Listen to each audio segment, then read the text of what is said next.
네, 안녕하십니까. 네, 오늘부터 복음 전도 집회 시작을 하려고 합니다. 오늘은 이제 1편입니다. 복음 전도 1편인데요. 오늘은 하나님이 살아계실까? 살아계시다면 그 증거는 무엇인가? 이런 부분에 대해서 함께 말씀을 나누도록 하겠습니다. 네, 먼저 성경 말씀 읽겠습니다. 신약 성경 디모데후서 3장 15절부터 보겠습니다. 디모데후서 3장 15절. 또 내가 어려서부터 성경을 알았나니 성경은 능히 너로 하여금 그리스도 예수 안에 있는 믿음으로 말미암아 구원에 이르는 지혜가 있게 하느니라. 모든 성경은 하나님의 감동으로 된 것으로 교훈과 책망과 바르게 함과 의로 교육하기에 유익하니 이는 하나님의 사람으로 온전케 하며 모든 선한 일을 행하기에 온전케 하려 함이니라. 네, 17절 말씀을 읽었습니다. 네, 우리가 이제 이 인생을 이렇게 살면서 많은 사람들을 이렇게 만납니다. 우리가 이 만남을 통해서 정말 좋은 인연이 되어서 행복하기도 하고 또 복되게 살기도 하고 또 감사하게 살기도 하고 하지만은 어떤 인생은 만남을 통해서 또 인생이 불행해지는 화가 되는 그런 경우도 있습니다. 참 우리가 이 만남이라는 것이 참 소중하고 정말 중요하잖아요. 나라는 사람이 어떤 사람을 만나느냐, 또 그 사람을 만나서 영향을 받게 되고 좋은 영향을 받을 수 있고 나쁜 영향을 받을 수도 있고 또 우리가 책을 읽어서 정말 그 책을 통하여 교훈을 받아서 인생이 정말 복되게 하는 그런 경우도 있지만 어떤 경우에는 책을 통해서 인생을 실패하는 그런 경우도 이렇게 있습니다. 그래서 우리가 참 인생을 살면서 이 만남이라는 것이 굉장히 소중한 겁니다. 내가 누구를 만나서 그 사람과 어떤 인연을 가져서 어떤 영향을 받느냐 하는 것은 참 소중한 일이죠. 지혜로운 사람을 만나서 그 사람과 동행을 하면 그 사람을 통해서 지혜를 공급받게 되겠죠. 내가 없는 지혜를 그 사람의 지혜를 통하여 지혜를 얻게 되면 참 인생이 이게 복되게 되는 것이잖아요. 그래서 정말 좋은 사람을 만나서 훌륭한 사람을 만나서 인생이 참 복되게 내 인생이 참 유익되게 되는 그런 경우도 참 많습니다. 그런데 만약에 우리가 하나님을 만나게 된다. 이 우주 만물을 만드시고 우리 인생을 만드신 또 우리 인생을 주관하고 계시는 하나님을 만나게 된다. 복의 근원이시고 지혜의 근본이신 하나님을 우리가 만나게 된다면 우리 인생이 어떻게 변할 것인가 하는 것은 정말 우리 모든 인생들이 깊이 생각해보고 고민해야 할 문제라는 것이죠.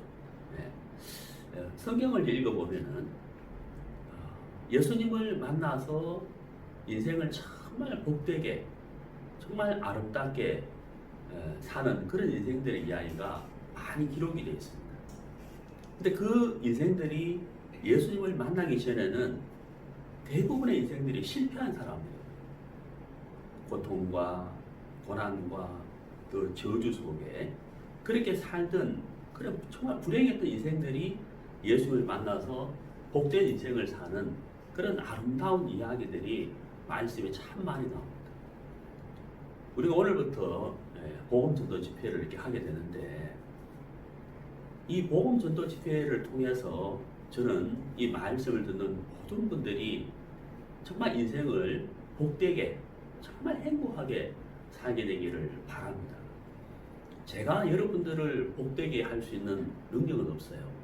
하지만 제가 만난 예수님을 여러분들이 만나게 된다면 정말 여러분 모두가 인생을 행복하게 살 수 있을 거라고 저는 믿거든요. 만남이라는 건 정말 소중한 겁니다. 하지만 누구를 만나느냐 하는 것이죠. 누구를 만나느냐 하는 겁니다. 그게 정말 중요한 것이고, 그 다음에 또 우리가 생각해 봐야 할 것이 있는데요. 우리가 이런 말을 많이 하죠. 야, 너 나 믿어라. 이런 말 하지 않습니까? 또 이런 말도 하죠. 믿고 거래합시다.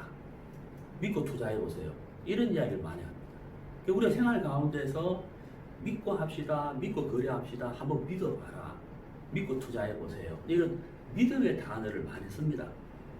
그런데요, 여러분, 한번 믿어봐라, 믿어보세요, 믿고 투자해보세요 이렇게 할 때 여러분 그냥 믿어집니까? 그냥 믿어지는 경우는 없어요. 그렇잖아요? 그러니까 믿음이라는 것은 그냥 믿어질 수가 없는 겁니다. 한번 예를 들어 볼까요? 여러분들이 수중에 돈을 1,000만 원을 들고 있어요. 자, 이 1,000만 원을 들고 식당에 가거나 화장실에 가거나 누구를 만나거나 하면 어떻습니까? 어색하고 불편하지 않습니까? 그럼 무슨 생각을 합니까? 아, 1,000만 원을 좀 어디 맡겼으면 좋겠는데, 어디 두었으면 좋겠는데, 어디 좀 안전한 데 없나? 이런 생각 하지 않습니까? 어디 좀 믿고 맡길 데 없나? 라는 생각을 한다는 거예요. 근데 여러분이 1,000만 원을 들고 있는데 전혀 만난 적도 없고 본 적도 없는 어떤 사람이 지나가면 그 사람에게 아이고 선생님 제가 좀 급한 일이 있는데 이 1,000만 원 좀 잠깐 좀 맡아주세요. 하루만 좀 맡아주세요. 하고 이렇게 맡길 수 있겠냐는 거죠. 전혀 모르는 사람에게 1,000만 원을 맡길 수 없다는 거죠. 왜 맡길 수가 없습니까? 믿음이 안 간단 말이에요. 신뢰가 안 가지 않습니까? 자, 그럼 여기서 한번 생각해 봅시다. 왜 믿음이 가지 않고 신뢰가 가지 않느냐? 왜 못 맡기느냐 하는 것은 그 사람을 모르기 때문이에요. 뭐라고요? 모르기 때문에. 그러니까 무슨 얘기냐면요. 믿음이라는 것은 모르면 생기지 않아요. 신뢰가 형성이 안 된다는 거죠. 그러면 반대로 믿음이 생기려면 알아야 한다는 이야기입니다. 그렇잖아요. 그리고 어떻습니까?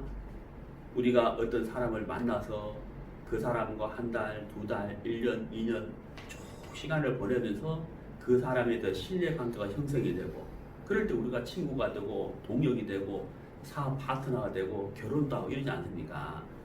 그런 것처럼 믿음이라는 것은 알아야만 생기는 것이지 모르면 믿음이 생기지 않아요. 근데 모르고도 믿는다. 나는 알 거 없어. 자세히 안 몰라도 돼. 난 그냥 믿어. 이건 믿음이 아니에요. 그건 뭘까요? 맹신이다. 맹신이고 과신이다. 맹목적으로 믿는 거라. 그것은 믿음이라고 말할 수는 없어요. 여러분, 저는 여러분들이 성경을 믿어야 됩니다. 라고 말씀드리고 싶지 않습니다. 오늘부터 제가 전하는 말씀을 자세히 들어보십시오. 믿을 수 있도록 정말 믿을 수밖에 없다는 것을 저는 말씀드리고 싶습니다.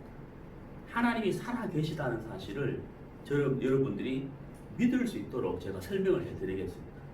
여러분 마음을 여시고 한번 들어보십시오. 자, 한번 정리를 해보면 제가 조금 전에 만나,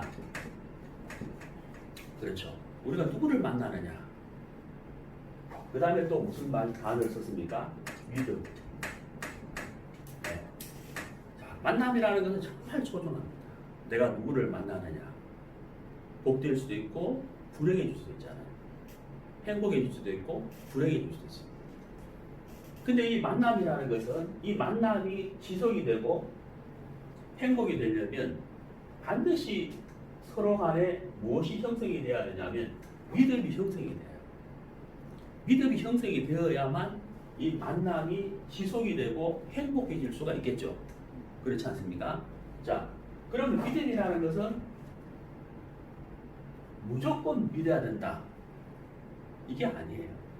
믿음이라는 것은 어떻게 생기느냐 하면 알아야 되거든요. 네.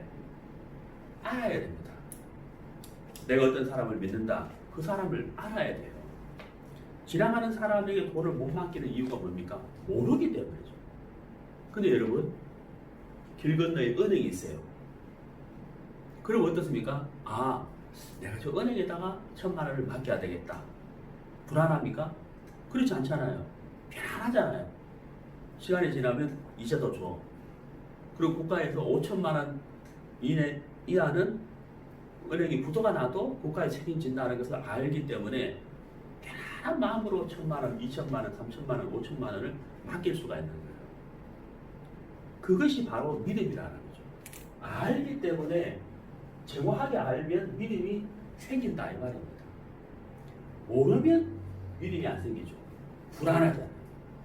여러분, 하나님이 살아계실까? 하나님 살아계시다면 그분이 진리시라면 믿어야 되잖아요. 그런데 불행하게도 안타깝게도 죄송합니다. 불행하다는 표현이 좀 잘못됐는데 하나님이 살아계시다는 것을 우리 인간의 눈으로 확인할 수가 없어요. 확인이 안 됩니다. 왜 확인이 안 되느냐? 우리가 조금 이따가 이제 배우겠습니다만은 하나님은 영적 존재예요. 우리와 같이 육체가 없단 말이에요. 육체가 없는 영적 존재이기 때문에 우리의 눈으로 확인이 안 됩니다. 하지만 하나님이 살아계시다는 것을 알 수 있는 여러 가지 증거들이 있어요. 자, 하나님이 살아계시냐 하는 것을 알 수 있는 세 가지가 있는데요. 크게 세 가지를 제가 말씀드릴 수가 있는데 첫 번째가 뭐냐면 바로 이 성경책입니다. 하나님의 말씀. 우리는 이 성경을 통해서 하나님이 살아계시다 하는 것을 알 수 있고 믿을 수가 있어요. 두 번째가 뭐냐? 두 번째는 하나님이 창조하신 만물을 통해서 하나님이 살아계시다 하는 것을 알 수 있고 믿을 수가 있습니다. 세 번째는 뭐냐? 세 번째는 2000년 전에 이 땅에 태어나서 33년을 살다가 돌아가시고 부활하신 예수님입니다. 자, 첫 번째 성경, 두 번째 만물, 세 번째 예수님. 자, 이렇게 이 세 가지, 세 부분을 통해서 하나님이 살아계시다 하는 것을 우리가 알 수가 있고 정확하게 알게 되면 믿음도 생기는 겁니다. 자, 이해가시죠? 그래서 우리가 하나님이 살아계시다 성경을 통해서 만물을 통해서 예수님을 통해서 알 수가 있다는 겁니다. 정확하게 알면 믿음이 생긴다는 거죠. 그래서 저는 오늘 먼저 하나님이 살아계심을 알고 믿을 수 있는 첫 번째 이 성경에 대해서 제가 여러분들에게 좀 소개를 하려고 합니다. 자, 여러분 성경을 갖고 계시죠? 성경을 저처럼 이렇게 한번 덮어보십시오. 덮어서 성경을 이렇게 저처럼 이렇게 보세요. 자, 맨 앞에 표지를 보시면은 뭐라고 적혀 있습니까? 성경이라고 안 돼 있죠? 뭐라고 되어 있습니까? 성경 전서라고 되어 있습니다. 여러분, 왜 성경이라고 안 되어 있고 성경 전서라고 되어 있느냐 하는 겁니다. 모든 성경이 이렇게 되어 있습니다. 자, 우리는 보통 성경이라 하잖아요.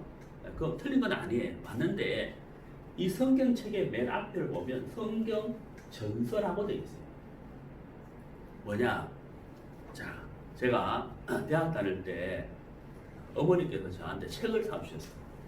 책. 세계 문학 전집이라는 책을 사주셨어요. 그 세계 문학 전집을 제 방에다가 책꽂이에다가 꽂아놨거든요. 자, 세계 문학 뭐라고요? 전집이라고요. 그러면 책이 한 권일까요? 여러 권일까요? 그렇죠.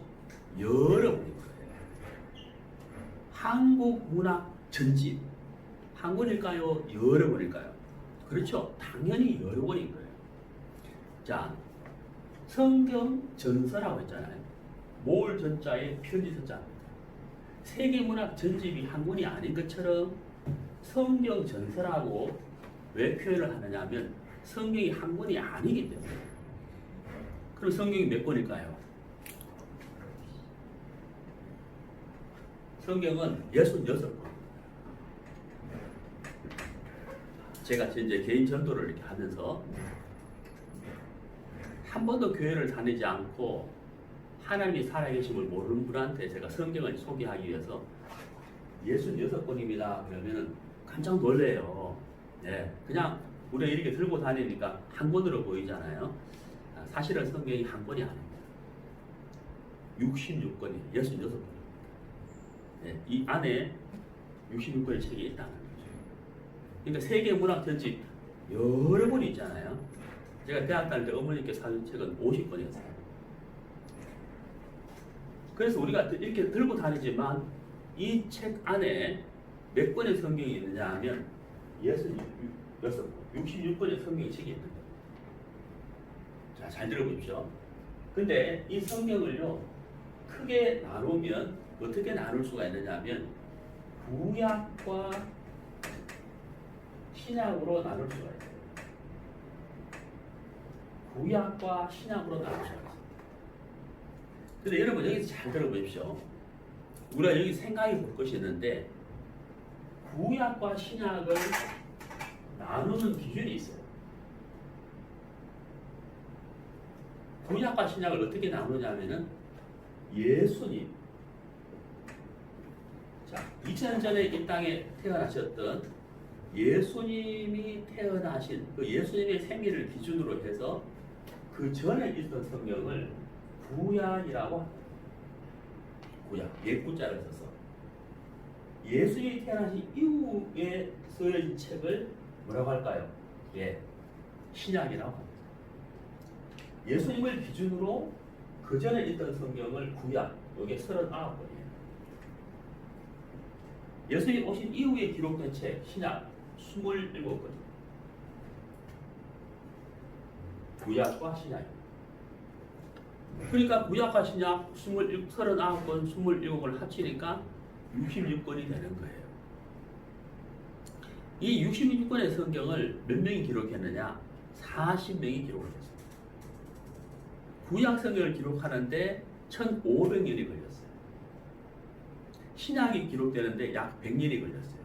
그래서 정리를 하면 66권의 성경을 40명이 1600년 동안 기록을 했다라고 말씀드릴 수가 있습니다. 자, 제발 이해가시죠? 그러면요, 여기서 우리가 한번 생각을 해봐야 됩니다. 어떤 생각을 해봐야 되느냐면요, 자, 1600년이라는 긴 시간 동안 66권의 책이 40명에 의해서 기록이 됐습니다. 예, 기록이 됐습니다. 그러면 40명이 성경을 기록한 40명이 지금 우리가 모여 있는 것처럼 한 자리에 모여서 1600년 동안 성경을 기록할 일은 없는 거잖아요. 그렇잖아요. 그럼 이게 무슨 말이냐면 1600년이라는 긴 시간 동안 이 시대에 어떤 사람이 어떤 책을 썼고, 이 시대에 어떤 사람이 어떤 책을 썼고, 그 다음 세대에 어떤 사람이 어떤 책을 썼고, 이렇게 여러 세대에 걸쳐서 1600년이라는 긴 시간 동안 40명이 다른 시대의 다른 문화권에서 이 성경을 기록했다는 이야기입니다. 우리처럼 모여서 기록했다는 것이 아니죠. 그러면 여기서 좀 생각해 봅시다. 예를 들어서 성경 전서, 성경 맨 앞에 책이 창세기예요. 창세기를 기록한 사람이 모세입니다. 모세. 이 모세라는 사람이 창세기, 출애굽기, 레위기, 민수기, 신명기 5권을 썼어요. 그걸 모세 오경이라 합니다. 그럼 보십시오. 모세는 지금부터 약 3500년 전의 사람입니다. 3500년 전의 사람이에요. 신약 성경의 맨 처음에 나오는 책이 마태복음. 마태가 마태복음을 기록했는데 마태는 지금부터 약 2000년 전의 사람이에요. 그럼 보십시오. 모세와 마태와 시간 차이가 얼마나 납니까? 약 1500년이 나지 않습니까? 제 말 이해가시죠? 그러니까 1600년 동안 40명이 여러 세대에 걸쳐서 성경이 기록이 됐기 때문에 이 성경을 기록한 40명은 서로 만난 적이 없고 다른 시대의 다른 문화권에 살고 있었다는 얘기예요. 정말 이해가시죠? 그런데 이 성경을 읽어보면 앞, 앞뒤가 연결이 되고 짝이 있고 내용들이 쭉 이어집니다. 신기할 정도로 성경이 이어져요. 왜 그게 가능할 것이냐 하는 거예요. 가능하냐는 거죠. 제가 초등학교 다닐 때 아마 여러분도 그런 경험이 있을 거예요. 국어 시간에 선생님이 오늘 받아쓰기 한다 그러죠. 그럼 연필을 들고, 그때 제가 초등학교 다닐 때만 해도 그때 국민학교를 그랬는데 연필이 잘 안 나왔어요. 그래서 어떻게 합니까? 심으로 혀로 침을 쳐가지고 글을 썼잖아요. 받아쓰기 하잖아요. 그래서 선생님이 이제 자 받아쓰기 한다 하면서 이제 1번 1 하고 불러주잖아요. 우리나라 국기는 태극기다. 그럼 우리가 뭐 합니까? 받아 적죠. 우리나라 국기는 태극기다. 이렇게 받아 적는다. 2. 우리나라 꽃은 무궁하다. 이렇게 받아 적는다. 다 받아 적고 난 다음에 그 시험지를 제출하고 선생님이 채점하잖아요. 100점 맞으면 막 그날 집에 가면서 막 발걸음이 신나죠. 막 대본 들어가면서 오늘 그거 100점 맞았어 이러잖아요. 자, 한 반에 그때 제가 초등학교 다닐 국민학교 다닐 때는 한 60명 됐어요. 60명의 학생들의 시험지를 거두어 보면 1, 2, 3, 4, 5 받아쓰기의 내용이 같아요, 달라요? 같죠? 받침은 틀릴 수 있으나 내용은 같은 거예요. 왜 내용이 같으냐? 여러분, 왜 내용이 같죠? 한 선생님의 입에서 나오는 말씀을 받아서 기록을 했기 때문에 내용이 같은 거예요. 받침은 다를 수 있지만 그와 마찬가지로 성경을 기록한 사람은 40명이고 1600년 동안 다른 시대의 성경을 기록했지만 이 말씀을 기록하게 하신 분이 누구시냐면 하나님이다.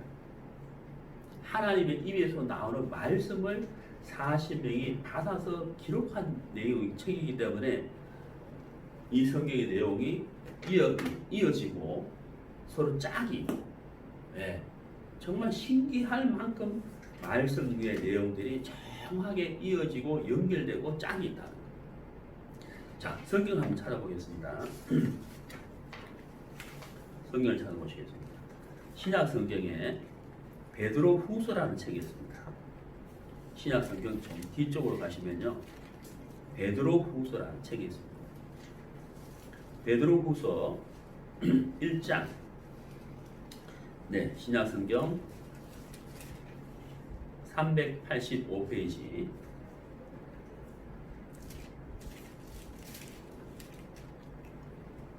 베드로 후서 1장 21절.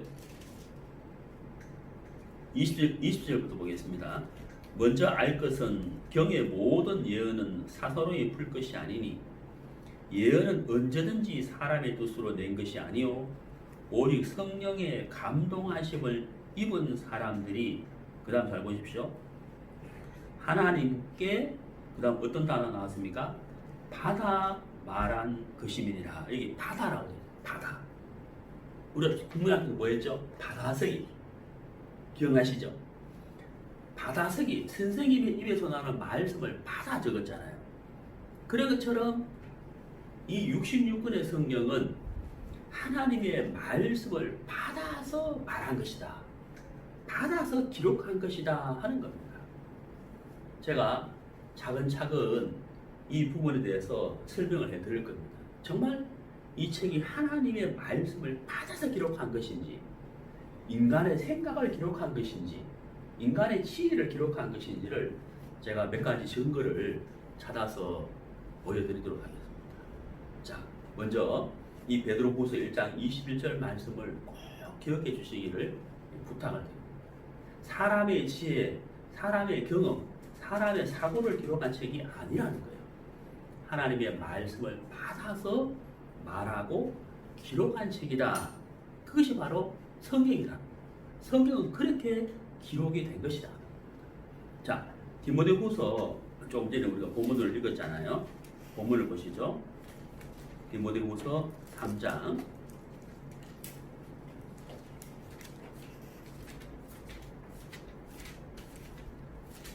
네, 디모데후서 3장 16절. 모든 성경은 하나님의 감동으로 된 것으로. 자, 여기 뭐라고 되어 있습니까? 모든 성경은 누구의 감동으로 되어 있습니까? 하나님의 감동이라고 되어 있습니다. 예, 제가 아들을 둘 키우고 있는데 이제 둘째 아들이 고3 때 이제 10월 달에 그때는 수시라 그랬죠. 대학 입학 수시험을 쳤어요. 그리고 이제 발표하는 날이었는데 저도 이제 긴장이 되고 우리 온 가족이 다 긴장하고 둘째 아들은 뭐 더 긴장을 했겠죠. 근데 그때 제가 허리를 다쳐가지고요. 약 13일 정도 꼼짝을 못해가지고 병원에서 치료를 받고 이제 입원하고 있습니다. 침대에 누워 있었죠. 일어나지를 못하니까. 근데 휴대폰을 옆에 두고 이제 기다리고 있는 겁니다. 무엇을 기다리고 있을까요? 합격자 발표 소식을 기다리고 있습니다. 그래 이제 막 발표가 됐는데 시간은 막 너무 안 가고 됐는데 전화 올 때가 됐는데 자꾸 기다리는데 안 오니까 어떤 생각이 들까요? 떨어졌나? 불합격했나? 그때 이제 둘째 아들한테 전화가 왔어요. 휴대폰 벨이 딱 울렸습니다. 딱 보니까 이제 제 둘째 아들 이름이 딱 뜨는 거죠. 그럼 어떻게 됐어? 하고 이제 제가 전화를 받았어요. 은퇴가 이제 아빠 합격했어요. 합격했어요. 하고 이제 합격했다는 소식을 전화기를 통해서 들었습니다. 근데 제가 그때 허리를 다쳤기 때문에 꼼짝을 못하고 누워 있었거든요. 근데요, 제가 합격했어요. 그 소식 듣는데요, 제가 벌떡 일어났어요. 벌떡 일어나보세요. 진짜냐? 합격했냐? 아이고, 연태 축하한다. 그래서 고생해서 벌떡 일어나 버렸다. 아빠가 노트북 하나 사줄게. 축하해. 선물이야. 제 마음이 기쁨으로 꽉 찼잖아요. 제게 없던 기쁨이 제 마음에서 일어났죠. 왜요? 합격했다는 소식을 통해 은퇴를 통해 들었잖아요. 은퇴의 감동이, 은퇴의 기쁨이, 은퇴의 행복이 저한테 와서 안 하세요. 이렇게 흘러왔다고. 무엇을 통해서요? 전화기를 통해서. 성경은 하나님의 감동으로 기록이 된 겁니다. 사람의 감동이 아니에요. 사람의 사고가 아니고 사람의 지혜가 아닌 하나님의 감동으로 성경이 기록됐다는 거예요. 우리가 이 말씀을 읽으면 하나님의 마음이, 하나님의 감동이, 하나님의 지혜가 우리에게 어떻게 될까요? 전달되게 돼요. 제가 서두에 말씀드렸죠. 만남이라는 것은 정말 소중하다는 거예요. 나라는 사람이 어떤 사람을 만나서 행복해질 수도 있고 어떤 사람을 만나서 불행해질 수도 있는 거예요. 만남이라는 것은 정말 소중한 거예요. 성경은 하나님의 감동으로 기록이 된다. 이 말씀을 통하여 하나님을 만나게 되면 하나님 안에 있는 사랑이, 하나님 안에 있는 그 풍성한 말씀이, 하나님 안에 있는 긍휼이, 그 감동들이 우리에게 전달되고 우리는 행복해질 수밖에 없다 하는 겁니다. 여러분, 우리가 성경이 정말 하나님의 말씀이다 하는 사실을 정확하게 알아야 할 필요가 있는 겁니다. 우리는 이 성경이 하나님의 말씀으로 기록이 됐다면, 하나님으로 말미암아 기록이 됐다면 하나님이 살아계시다는 것을 알 수가 있는 겁니다. 자, 제가 조금 전에 구약과 신약으로 나뉘어진다. 구약은 39권이고 신약은 27권이다 말씀드렸잖아요. 몇 명이 기록했다고 그랬죠? 40명. 몇 년 동안요? 구약은 1500년, 신약은 100년. 그래서 몇 년입니까? 1600년. 자, 제가 이걸 다시 한번 말씀드리고 강조하고 싶습니다. 왜냐? 생각해 보실까요? 여러분, 만약에 여러분들이 이수신 장군을 만났어요. 만약입니다. 이수신 장군을 만나서 여러분이 대화를 합니다. 장군님, 그때 정말 세 척이었나 몇 척이었나 기억이 안 나요. 한 12척이었나요? 하여튼 몇 척 되지 않는 배로 그 일본군을 물리쳤는데 정말 장군님 그때 정말 훌륭하셨습니다. 정말 지혜가 정말 놀랍습니다. 이렇게 이제 이순신 장군과 대화를 하는데 여러분이 손을 들고 휴대폰에 벨이 울려요. 여보세요? 아, 장군 잠깐만요. 여보세요? 아, 그래 그거 그래. 아, 내가 이제 이순신 장군님 만나는데 좀 이따 통화할게 하고 전화를 끊으세요. 이순신 장군님이 이해할까요? 못할까요? 전혀 이해를 못하죠. 아, 장군이 이게 뭐냐면 휴대폰이라는 건데요. 이게 있으면요, 미국 사람, 일본 사람, 전 세계 모든 사람하고 통화할 수 있고 얼굴도 볼 수 있습니다. 카톡도 되고요, 문자도 볼 수 있고요, 은행 거래도 할 수 있고 이러면 이순신 장군 알아들어요, 못 알아들어요? 대화가 안 되잖아요. 여러분하고 이순신 장군하고 600년 차이가 안 나요. 네. 시간 차이가, 세대 차이가 많아지면 많아질수록, 시간이 세대가 멀어지면 멀어질수록 대화가 될까요, 안 될까요? 대화가 안 됩니다. 대화가 안 되는 이유가 뭐예요? 문화가 다르죠. 문화가 다르면 사람의 사고가 달라집니다. 언어가 달라져요. 그러니까 100년, 200년, 300년, 400년, 500년, 600년, 1000년 이렇게 지나면 절대 대화가 안 돼요. 문화가 다르기 때문에. 서로 언어가 달라지고 사람 생각이 달라집니다.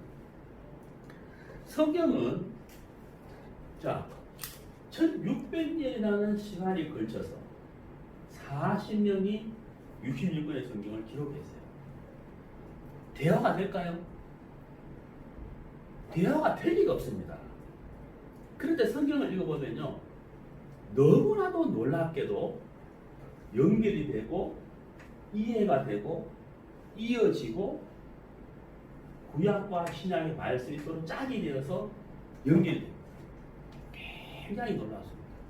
또 하나 놀라운 사실, 제가 조금 이따 보여드리겠습니다만은 3000년 전, 3500년 전에 기록한 말씀인데 지금의 과학으로도 이해하기 어려울 만큼 정말 놀라운 과학적인 사실들이 성경에 기록이 되어 있습니다. 어떤 사람들은 이런 말을 합니다. 우리가 학교 다닐 때 진화론을 배웠잖아요. 진화론을 배웠습니다. 언제요? 과학 시간에 진화론을 배웠어요. 생물 시간, 과학 시간. 그래서 우리는 어떤 생각을 은연중에 하고 있냐면 진화론이 과학적이라고 생각을 해요. 왜? 과학 시간에 배웠기 때문에, 생물 시간에 배웠기 때문에, 학교에서 배웠기 때문에 과학적이다라고 생각을 합니다. 여러분, 성경이 과학적이에요. 제가 전하는 말씀을 한번 들어보십시오. 성경이 과학적이에요. 성경이 가장 과학적이에요. 네. 사실이라는 것. 이것은 하나님, 살아계신 하나님의 말씀이기 때문에 진리이며 가장 과학적이다 하는 사실을 제가 여러분들에게 말씀드릴 수가 있습니다. 자, 우리가 시간을 이야기할 때 좀 지우겠습니다.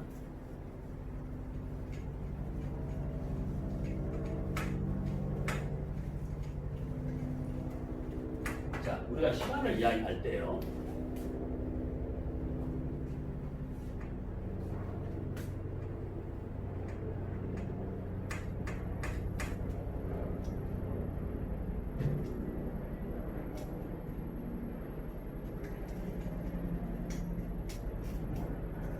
시간을 이야기할 때 기원 전, 기원 후 이렇게 이야기합니다.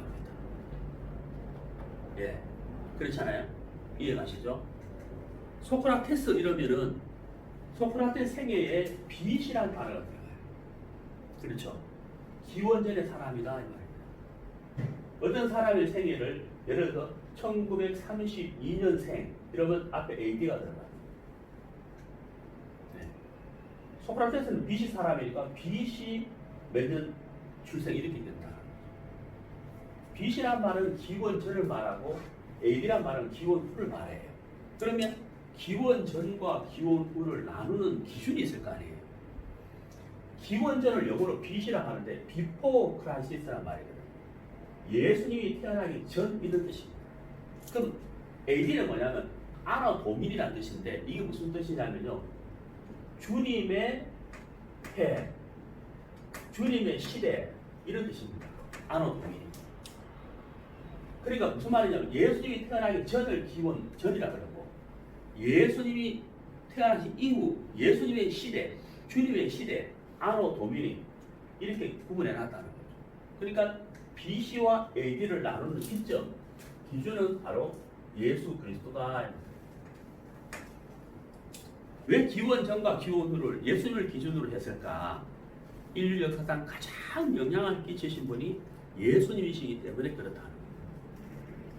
자, 예수님을 기준으로 기원 전이 있고 기원 후가 있는 것처럼 성경도 예수님을 중심으로 이전에 쓰여진 성경을 구약, 이후에 기록된 성경을 신약이라고 하는 겁니다. 이해가시죠? 자, 여러분, 성경은 예수를 중심으로 구약과 신약입니다. 이 시대는, 우리 시대는, 이 시간은 예수를 기준으로 기원 전이 있고 그 기원 후가 있다. 제가 여기서 여러분에게 한 가지 말씀드리고 싶은 것이 있습니다. 여러분의 생애에서도 BC와 AD가 있어야 돼요. 여러분의 생애에도 예수님을 만나기 전과 예수님을 만난 후가 있어야 돼요. 저는 1983년 3월 26일 예수님을 만나서 구원을 받았어요. 83년 3월 26일 이전은 저 생애에서는 BC였어요. 그 이유는 뭐냐면 AD예요. 네. 여러분, 꼭 여러분의 시대에, 여러분의 생애에 BC와 AD가 있어야 된다. 예수님을 만나야 된다라는 것을 제가 강조를 드립니다. 자, 성경은요, 유엘이 인정하는 나라가 지구상에 200개가 있어요. 200개. 성경은 몇 개의 언어로 번역되어 있을까요? 2300개입니다. 나라가 200개인데 번역된 언어는 2300개 언어로 성경이 기록이 되어 있습니다. 성경만큼 많은 언어로 번역된 책이 없습니다. 인류에게 가장 영향을 끼친 책이 성경책이에요. 서양의 음악, 문학, 예술에 모든 영향을 끼친 것이 바로 성경책입니다. 인류 역사에서 성경을 빼고서는 말할 수가 없어요. 그만큼 성경이 인류 역사에게 개인에게 끼친 영향은 말로도 할 수 없다. 성경은 단순한 책이 아니라 종교 서적이 아니라 살아계신 하나님의 말씀이다 하는 것을 제가 여러분들에게 말씀드리고 싶습니다. 자, 그러면 구체적으로 성경을 찾아가면서 정말 성경이 과학적인지 사실인지를 한번 생각해 보도록 하겠습니다. 네, 성경을 찾겠습니다. 레위기를 찾겠습니다.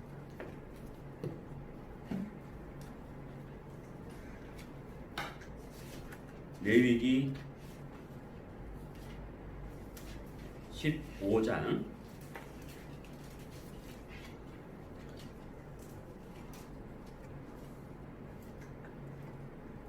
레위기 15장 2절부터 제가 읽겠습니다. 구약성경 169페이지입니다. 이스라엘 자손에게 고하여 이르라. 누구든지 몸에 유출병이 있으면 그 유출병을 인하여 부정한 자라. 자, 여러분 볼펜으로 부정한 자라 밑줄 한번 꺼보시죠. 표시 한번 해보세요. 그 다음 3절. 그 유출병으로 말미암아 부정함이 이러하니 곧 몸에서 흘러나오든지 그것이 엉켰든지 부정한즉 유출병 있는 자의 눕는 상은, 자 여러분 거기 눕는 상이죠. 거기 밑줄 한번 꺼보세요. 자, 아까 제가 밑줄 거라 그랬죠. 2절에 유출병이 있으면 그 사람은 부정한 자라 이렇게 되지 않아요? 그런데 여기 4절에는 그 사람이 누웠던 상, 눕는 상이 뭐하다고요? 부정하다 이래 됐잖아요. 자, 사람이 부정한 게 아니고 뭐가 부정하다고요? 그 사람이 누웠던 상이 부정하다 그랬잖아요. 그 다음 보세요. 앉았던 자리도 뭐라고요? 부정하다. 자, 여러분 들어보시죠. 여러분 어떻게 생각하세요? 유출병이라는 것은 몸에서 피가 흐르는 병이거든요. 유출병이 있는 사람이 부정하다 그랬잖아요. 근데 사람만 부정한 게 아니고 그 사람이 누웠던 자리나 앉았던 자리도 부정하다고 되어 있잖아요. 맞죠? 여러분, 이 레위기라는 성경은요, 모세가 기록했어요. 언제? 3,500년 전입니다. 여러분 잘 생각해 보세요. 지금부터 3,500년 전에 사람의 지혜로, 그 당시 의학으로, 예? 병자가 앉았던 자리, 누웠던 자리가 부정하다. 무슨 말이에요? 거기에 병균이 있다는 말이잖아요. 병균이 있다는 이야기잖아요. 3,500년 전 사람의 지혜와 지식과 의학적인 상식으로 이게 가능할까요? 여러분, 제가 어릴 때만 하더라도 손을 씻는 것을 잘 하지 못했어요. 여러분 기억나시죠? 제가 어릴 때만 하더라도 손 씻기는 씻지만 손을 왜 씻어야 되는지를 몰랐어요. 운동장에서 막 뛰어놀다가 목이 마르면은 수도꼭지 틀어놓고 수도꼭지 입에서 입대가지고 물 콱콱 먹었단 말이에요. 그때 무슨 정수기가 있었습니까? 수도꼭지 입대가 안 된다는 그런 상식이 없었어요. 무슨 얘기냐면 이건요, 레위기 15장은 이게 보건 의식이거든요. 보건. 유출병 있는 사람이 병자기 때문에 부정한데 그 사람이 앉았던 자리와 누웠던 자리도 부정하다. 이건 보건 위생이잖아요. 병균이 전염이 된다는 이야기예요. 예. 또 읽어볼까요? 6절 보세요. 5절 보세요. 그 침상에 접촉하는 자는 옷을 빨고 물로 몸을 씻을 것이며 저녁까지 부정하리라. 자, 여러분 5절 보세요. 너무 놀랍잖아요.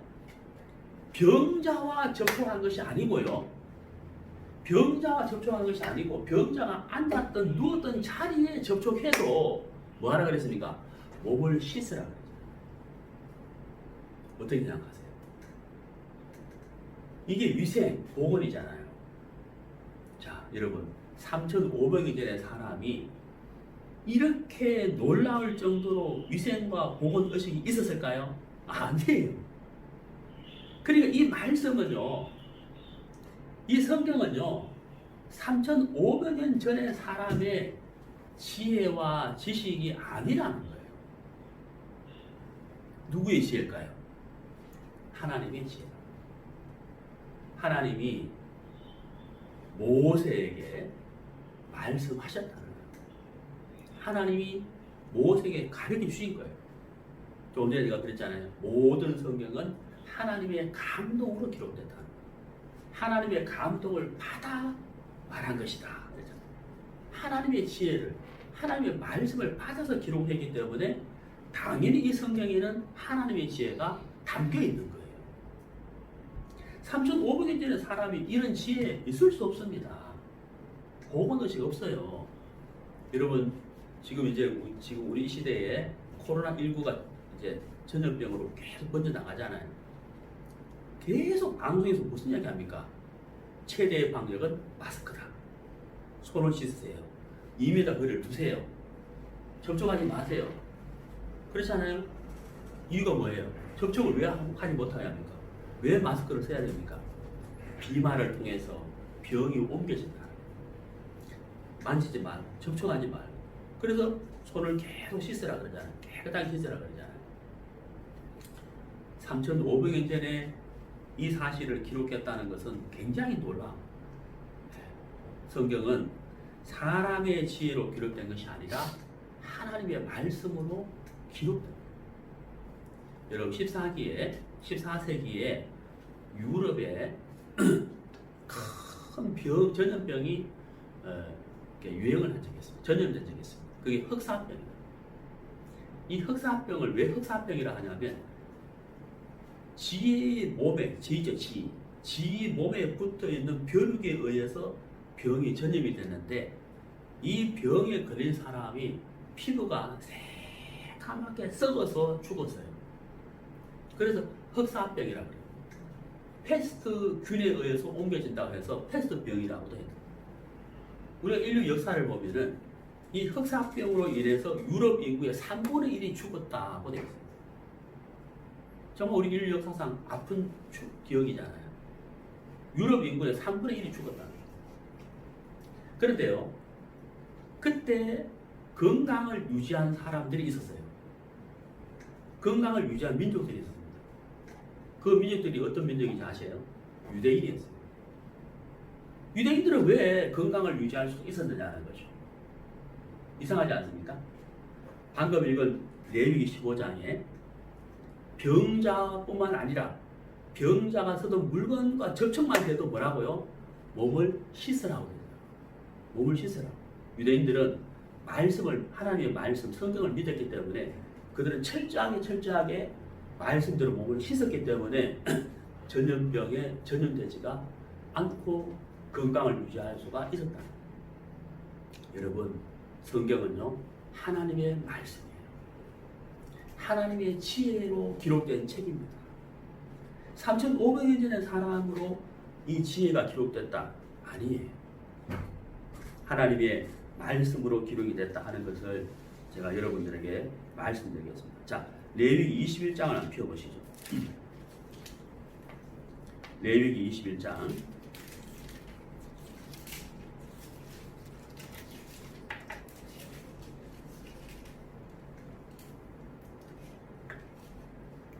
11절, 레위기 21장 11절. 어떤 시체든지 가까이 말지니 부모로 인하여도 더러워지게 말며. 자, 시체를 가까이 하지 마라 그랬죠? 왜 그렇습니까? 예, 사람이 죽게 되면 그때부터 시체는 어떻게 됩니까? 썩기 시작합니다. 부패됩니다. 거기서부터 많은 병균이 나옵니다. 시체를 가까이 하지 마라. 왜? 병이 전염된단 말이에요. 여러분, 3,500년 전의 사람이 어떻게 이런 사실을 알았겠냐는 거예요. 어떻게? 성경은 하나님의 감동으로 된 것이다. 하나님의 지혜. 이게 사람의 지혜가 아니라는 거예요. 놀랍지 않습니까? 자, 우리 이사야서 보겠습니다. 구약 성경이 이사야라는 책이 있는데요. 53장을 보시죠. 예, 구약 성경 1033페이지.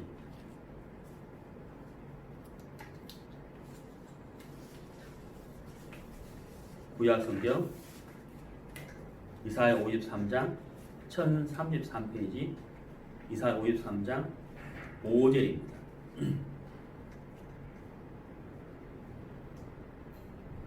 5절. 그가 찔림은 우리의 허물을 인하며 그가 상함은 우리의 죄악을 인하니라. 그가 징계를 받음으로 우리가 평화를 누리고 그가 채찍에 맞음으로 우리가 나음을 입었도다. 우리는 다 양 같아서 그릇 행하여 각기 제 길로 갔거늘 여호와께서는 우리 무리의 죄악을 그에게 담당시키셨도다. 자, 제가 방금 읽은 이 말씀에 보면은 그라는 단어가 계속해서 나왔죠. 그가 찔림은, 그가 상함은, 그가 징계를 받는 것은, 그가 채찍에 맞는 것은, 그라는 단어가 계속해서 나오잖아요. 이름이 기록이 안 됐고 그라고 표현이 되었습니다. 그런데 여러분, 우리가 조금만 생각을 해보면 여기서 말씀하시는 그가 누구인지를 알 수가 있어요. 알 수가 있습니다. 자, 제가 예를 들어 보겠습니다. 그는 지금 미국의 대통령입니다. 그는 나이가 많습니다. 그는 유수 시간에 자주 나옵니다. 양복을 입고 나옵니다. 그는 11월 달에 대선을 앞두고 있습니다. 이 정도 말하면 여러분 마음에 이름이 딱 떠오르죠? 그렇죠? 딱 떠오른단 말이에요. 네, 트럼프 대통령이죠. 여러분 이사야 53장 5절 6절에 그가 계속 나오잖아요. 누굴까? 그 다음에 말씀을 쭉 읽어보면 그가 누군지를 알 수가 있습니다. 그가 찔림은, 그가 상함은, 그가 징계를 받고 그가 채찍에 받는 것은 우리의 죄 때문이다. 우리의 허물 때문이다. 누굴까요? 예수 그리스도를 말합니다. 예수님은 지금부터 2000년 전에 이스라엘 땅에서 태어나신 실제의 인물이에요. 33년을 살다가 십자가에 못 박혀 돌아가셨습니다. 방금 읽은 이 말씀은 예수님이 십자가에 못 박혀 돌아가실 그 장면을 기록한 거예요. 그런데 이 이사야 성경은 예수님이 태어나기 약 800년 전에 기록된 책이에요. 이사야가. 그러면 앞으로 800년 뒤에 일어날 예수님 십자가의 그 사건을 어떻게 이렇게 자세하게 기록할 수가 있었느냐? 어떻게? 자, 모든 성경은 하나님의 감동으로 기록된 것이다. 하나님은 이사야 선지자에게 예수님이 이 땅에 오셔서 십자가에서 어떻게 돌아가실지를 미리 보여주신 거예요. 이사야는 하나님의 감동을 받아서 기록한 것입니다. 그래서 이사야는 앞으로 일어날 일을 보지도 없고 볼 수도 없었지만 말씀을 받아서 그대로 기록한 뿐이에요. 이 말씀 그대로 예수님은 2000년 전에 십자가의 고난을 받고 돌아가신 겁니다. 사실이라는 거예요. 성경은 사실이라는 거예요. 허구가 아니라는 거예요. 종교선언이 아니라는 거예요. 실제 사실을 기록한 진리의 말씀이다 하는 것을 제가 여러분에게 말씀드리고 싶습니다. 자, 이사야를 폈는데 이사야 폈으니까요 40장을 보시죠. 이사야서 40장. 이사야서 40장 22절. 이사야서 40장 22절. 제가 읽겠습니다. 그는 땅 위 궁창에 앉으시나니 땅의 거민들은 메뚜기 같으니라. 그가 하늘을 차일같이 펴섰으며 그알 천막같이 베푸셨고. 자, 방금 읽었는데 좀 어렵죠? 이 성경은요 지구상에 있는 모든 성경은 원본이 아닙니다. 원본이 아니에요. 네. 원본을 옮겨서 적은 기계가, 인쇄기기가 발달하기 전에는 필사본이라고 그랬어요. 옮겨 적었다는 거예요. 그걸 필사본이라고 그래요. 지금 성경은 원본은 없습니다. 하지만 그 원본의 성경을 옮겨 적은 필사본, 지금은 기계로 찍어냈죠. 근데 그 번역을 하는 과정에서 영어로, 한국어로, 중국어로 번역하는 과정이 있는데 우리 한국 말로 기록된 번역본 중에 개역 한글판이 있습니다. 제가 가져온 성경은 개역 한글판이에요. 우리나라에도 이 번역본이 여러 가지가 있거든요. 개역 한글, 개역 개정, 뭐 이렇게 한글 킹제임스 버전, 뭐 여러 가지 번역본이 있습니다. 제가 보는 성경은 개역 한글판이에요. 다른 번역본에 이사야 40장 22절이 어떻게 기록이 되는지를 제가 읽어드리겠습니다. 원형의 지구 위에 앉으신 이가 이렇게 됐습니다. 자, 방금 제가 뭐라고 했죠? 지구는 지구인데 어떤 지구요? 원형이라고. 영어 성경을 읽어보면 제가 읽어보겠습니다. It is he who sits above the circle of the earth 이렇게 됐습니다. 영어 성경에는 이 지구를 뭐라고 되어 있습니까? Circle of the earth 이렇게 되어 있습니다. 지구가 모양이 어떠하다고요? 원형이라고. 여러분, 이사야, 구약, 예수님이 태어나기 2700년 전에 기록된 이사야 성경. 지금부터 2700년 전에 기록된 이사야 성경. 예수님의 기준으로 약 7년, 800년 전에 기록된 이사야 성경. 여러분, 2700년 전에 기록된 이사야 성경. 여기에 지구의 모양을 뭐라고 기록했습니까? 원형이라고. 원형. 여러분 어떻게 생각하세요? 지구가 둥글다 라는 것을 오래전부터 과학자들이 밝혀왔지만 정확하게 밝히고 증명한 것이 1492년이에요. 코페르니쿠스 갈릴레이에 의해서 지구가 둥글다는 것이 알려지고 증명이 됐습니다. 그럼에도 불구하고 사람들이 코페르니쿠스나 갈릴레이의 말을 안 믿었어요. 주장은 했으나 잘 안 믿었습니다. 왜? 사람은 눈으로 확인하기 전에는 잘 안 믿거든요. 그러면 생각해 보십시오. 이사야, 예수님 오시기 전 구약이잖아요. 지금부터 2700년 전에 기록한 책이잖아요. 이사야는 지구 밖에서 지구를 본 적이 없어요. 정말 이해가시죠? 지구 밖에서 지구를 본 적이 없어요. 지금처럼 우주선을 타고 달 나라에서 지구를 본 적이 없다 이 말입니다. 근데 어떻게 이사야가 지구를 원형의 지구다라고 표현할 수가 있었느냐는 거예요. 어떻게 기록할 수 있었느냐는 거예요. 이것은 지구 전체를 한눈에 보신 분이 기록한 것이지 지구에 살고 있는 이사야가 기록할 일은 만무하다는 거예요. 정말 이해가십니까? 그분이 누굴까요? 하나님이십니다. 이 지구를 창조하신, 지구를 하늘에 보시는 하나님이 모든 성경은 하나님의 감동으로 기록됐다 그랬잖아요. 그러니까 이사야가 하나님의 감동, 하나님의 지혜를 받아서 기록했기 때문에 지구의 모양을 원형이라고 기록할 수가 있는 거예요. 있었는 거예요. 놀랍지 않습니까? 제가 조금 전에 말씀드렸잖아요. 진화론이 과학이 아니라 성경이 과학입니다. 네. 저는 분명히 말씀드릴 수가 있습니다. 성경이 과학이다 하는 것입니다. 네. 여러분, 옛날 사람들은 배를 타고 바다 멀리 가지를 못했어요. 그죠? 네. 배를 타고 멀리 가지를 못했습니다. 뭐가 있기 때문에? 낭떠러지가 있다고 생각했습니다. 왜? 지구의 모양을 평평하다고 생각합니다. 그래서 수평선, 지평선 있잖아요. 예. 그거는 인간의 눈으로 볼 때 그러하다는 거예요. 볼 때 그러하다는 거예요. 실제 지구는 뭐 어떻습니까? 평평합니까? 둥글입니까? 둥글죠. 이 성경 기록대로. 지구는 둥근 거예요. 그러니까 배를 타고 멀리 가도 낭떠러지에 떨어지는 게 아니죠. 아니라는 거예요. 실제로 1492년에 콜럼버스가 지구가 둥글다는 걸 증명하고 싶었습니다. 그리고 바다 건너에 신들이 있다는 걸 확신했어요. 가보지는 않았지만 확신했습니다. 그래서 여러 나라의 왕에게 찾아가서 배를 빌려달라고 했는데 다 거부했어요.